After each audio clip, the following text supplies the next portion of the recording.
দাদা যে কোনে নিয়ে আইলো না। ও দাদা, এনে কি খেত, এনে কি ধরছে, কি সুন্দর দেখা যায়। এটা কি খেত তুই এখনো জানোস না? এটা মাখই খেত। এটা মাখই খেত আবাদ করছে, দেখ কত সুন্দর দেখা যায়, এত সুন্দর না খালি আমার দেখ পারি ইচ্ছা হয় জানোস।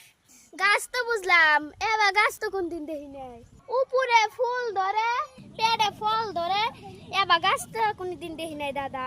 ওই তো আল্লাহর নীলা খেলা, বোঝার শক্তি নাই বুঝছাও। তোমাক যদি কোনো জায়গায় নিয়ে যায় প্রত্যেকটা কামেই তুমি খালি বেজাল বাজাও, তোমার কথার জবাব দিতে দিতে আমার মাথার চুল, এই যে মাথার চুল পর্যন্ত উড়িয়া জায়গা। মানুষ হিসাবে তোমার জবাব নাই বুঝছাও। তুমি অল্প জুত করে থাকো। এই না দেহাবা নিয়ে নিয়ে এসে জীবনে দেহ নাই, খেতে বাতি এলে দেহ নাই, আজকে দেখাইতেছি সব দেহ খুব পরিষ্কার, খুব ভালো লাগে বুঝছাও। পরবর্তীতে আরো দেখাইতেছি খুব সুন্দর সুন্দর সিনারি আছে, খুব সুন্দর সুন্দর জায়গা আছে, গাছ আছে, ফল আছে, সব দেখাম। অল্প তুমি ধৈর্য ধরো।